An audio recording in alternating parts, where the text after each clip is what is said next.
Sa unang pagkakataon ay ngayon lang natin nakita na hindi na nakangiti ngayon si Sukuna at galit na mga kaibigan. Dahil ngayon na lumabas na ang full chapter 257 ay masasaksiyan na natin ang isang napaka-intense na labanan at ang napakatinding awakening ng ating bida na nagpabahala kay Sukuna. This is Mr. Meken at huwag na nating patagalin pa. Let's go!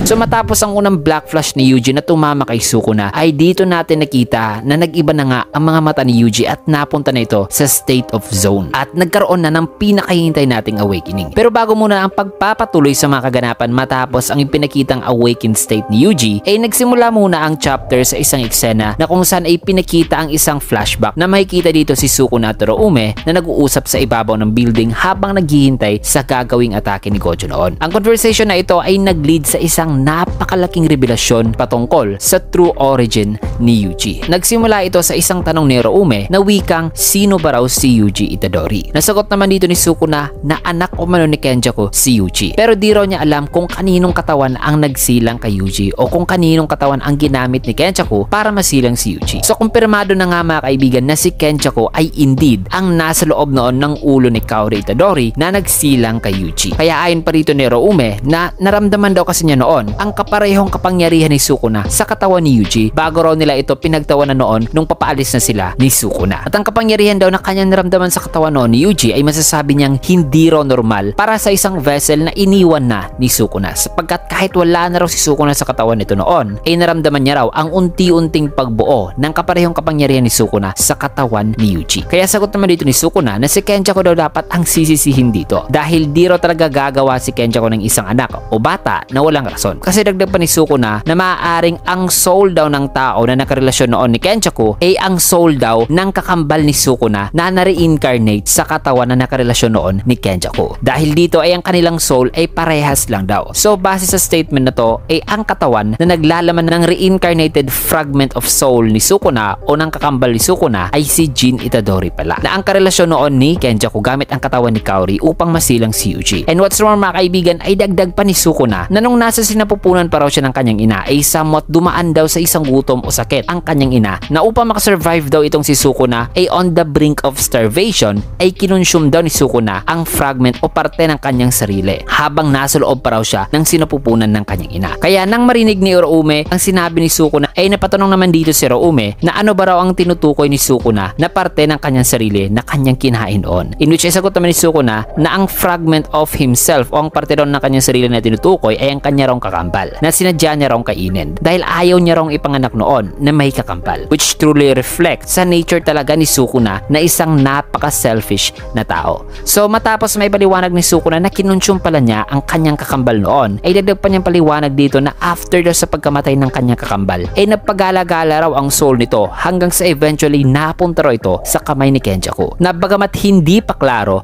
kung paano napunta sa kamay ni Kenjaku ang soul ng kanyang kakambal ay maaaring ang soul ng kakambal ni Sukuna ay dumaan sa isang cycle of reincarnation na ang soul na ito ay napunta o na-reincarnate sa Itadori family na later on ay na-reincarnate sa katawan ni Jin Itadori. Na nung nahanap ni Kenjaku ang tao na reincarnation ng soul ng kakambal ni Sukuna ay dun niya pinasok ang ulo ng asawa nito o ang ulo ni Kaori na asawa noon ni Jin para masilang si Yuji. Pero for now mga kaibigan yan muna ang pagkakaintindi ko at minor theory sa kung paano nahanap ni Kenjaku ang soul ng kakambal ni Sukuna. So matapos niyan ay sabi pa rito ni Sukuna na base na raw sa kanilang nalalaman na si Yuji ay hindi lang daw binuo upang maging isang player ng Culling Game kundi binuo rin si Yuji para masil daw ang kanyang mga daliri sa katawan nito. At ang pagbuo raw kay Yuji sa ganitong paraan ay masasabi raw ni Sukuna na nararapat lang daw para magkaroon daw ito ng sapat na lakas na maging kanyang vessel. So this explains why bakit napakalakas na ng physical capabilities ni Yuji mga kaibigan dahil nakadesenyo pala siya bilang vessel talaga ni Sukuna. Na matapos masabihan ni Sukuna ay napasabi naman si Uroume na wikang ganun ba? Pero sa kanyang isipan mga kaibigan ay nababahala pa rin si Uroume na kung si Yuji ay anak ng reincarnated soul ng kakambal ni Sukuna ay ibig sabihin ba nito na ang latent potential ni Yuji ay equivalent daw pala sa potential ng kanyang master Sukuna. Kaya na may matapos ng eksenang yan ay balik dito sa present na ngayon ay makikita si Yuji na nakafocus at naghahanda. Kasabay niyan ay makikita rin si Sukuna na naghahanda na rin mga kaibigan at biglang nagkaroon ngayon ng kaunting katahimikan habang magsisi nagsisimula na ang pinaka-inaabangan nating 1v1. Na maya-maya pa ay nagsimula na nga magkasabay na kumilos ang dalawa, ngunit blinak ni Yuji ang atake ni Sukuna kaya nagawa niya itong masuntok ng isang napakalakas na Black Flash. At di pa tapos ang ating bida dahil nung sinubukan sana ni Sukuna alisin ang kamay ni Yuji ay nag-dash forward naman ang ating bida gamit ang kanyang balikat na ang atake ay may kasama ring Black Flash na nagpaalis sa kamay ni Sukuna. At may kita ngayon itong dalawa na nakafocus habang bakas pa rin sa mukha ni Sukuna ang parang pagkabigla sa magkasunod na Black Flash na nai-unleash ni Yuji. Ngunit maya-maya pa ay makikita na biglang tumalsik si Yuji at papahulog na ngayon na kaagad sinundan ni Sukuna. Ngunit nung nakahawak si Yuji sa isang malaking poste ay bigla naman ditong lumabas ang patterns ng mga gunting na nagbibigay ng senyales na makakat na ngayon ni Yuji ang parte na namarkahan ng mga scissor cutting marks. Kung kaya't nang nakita ito ni Sukuna ay napasabi siya sa kanyang isipan na nagagamit raw pala ni Yuji ang shrine. At habang makita natin dito si Sukuna ay paliwanag pa ng narrator na ngayon si Yuji ay may dalawa na raw curse technique.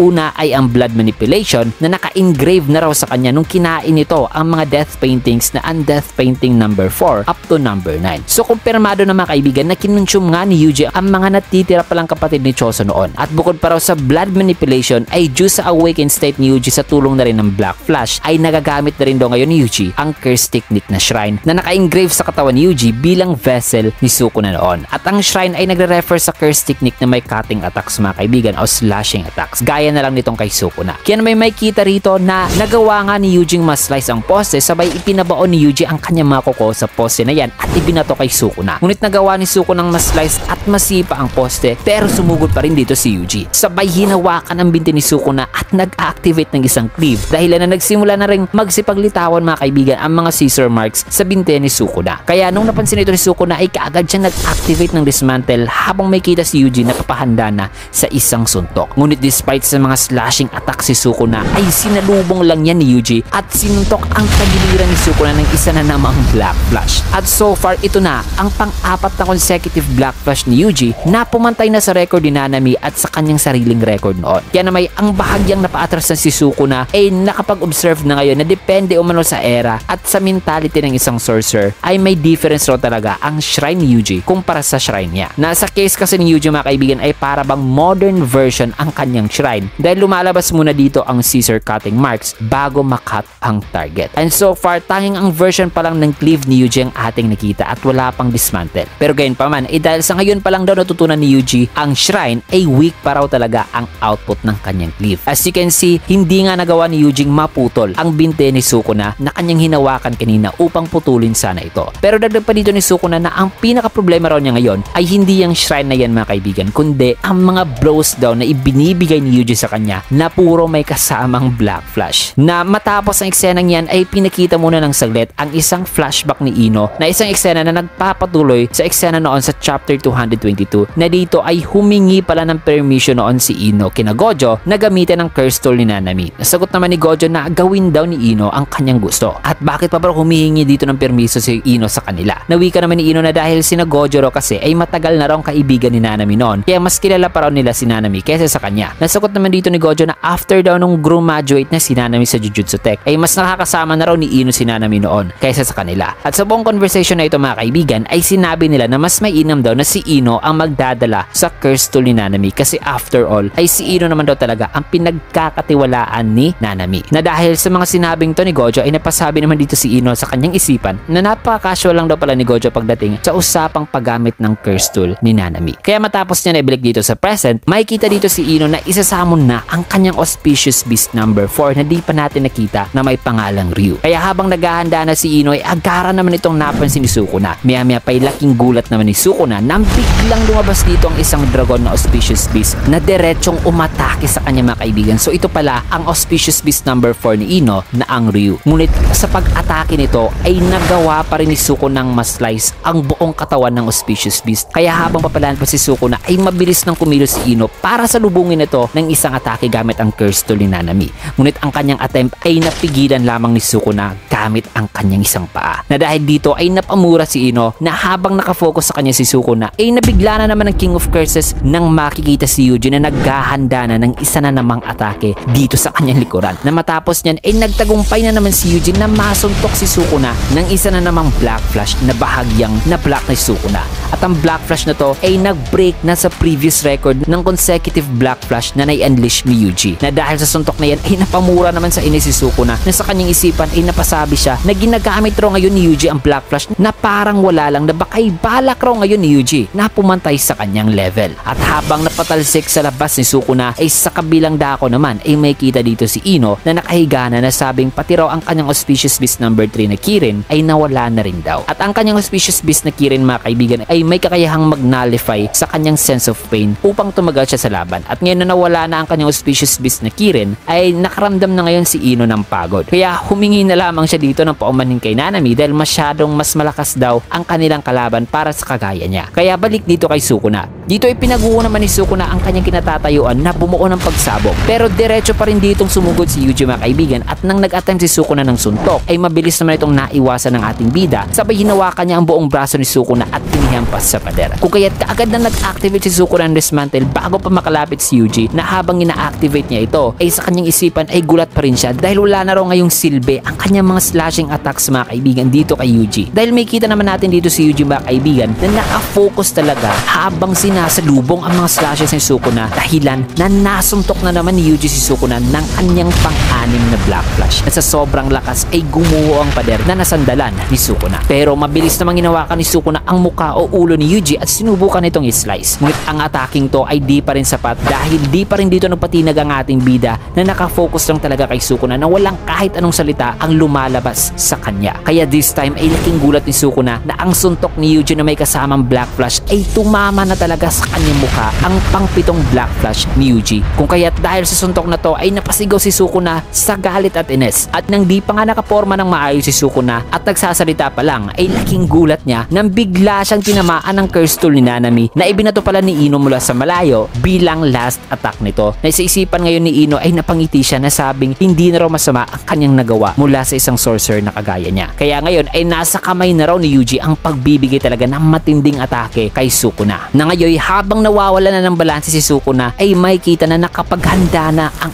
ating bida ng isang atake na maya-maya pa'y dito na nagawang masuntok ni Yuji ang likod ni Sukuna ng isang uppercut na Black Flash. At ang suntok na ito ay nagpagulat talaga sa King of Curses na para bang hindi siya makapaniwala sapagkat ito lamang ang pangwalong Black Flash na pinakawalan ni Yuji. Grabe. Throughout sa laban na ito ay nakafocus lang talaga ang ating bida sa pag-unleash ng 8 Black Flash along sa pag-activate ng kanyang newly awakened curse technique na ang Shrine. So ano na kaya ang gagawin ni Sukuna na ngayon mas nag-deplete na ang kanyang curse energy output dahil sa sunod-sunod na mga atake na pinakawalan ni Eugene na ang nagland pa sa kanya ay mga Black Flash pa? Well, malalaman natin ang susunod na gagawin at pagbawi ni Sukuna sa susunod na chapter dahil wala pong break next week. Pero habang naghihintay pa rin tayo sa bagong chapter, gagawa muna ako ng isang dedicated video tungkol sa mas elaborate explanation sa origin ni Sukuna upang mas maintindihan pa natin ang gusto. Kaya naman dito na natin tatapusin ang review, mga kaibigan, sa isang napakatinding uppercut Black Flash ni Yuji dito sa King of Curses. Kaya naman kung nagustuhan nyo ang ating video, i-hit a like, comment, follow, subscribe na rin for more videos like this. Maraming salamat. Pero bago muna natin tatapusin ang video ay shoutout sessions muna tayo.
Ayan, maraming salamat and see you guys again on my next video.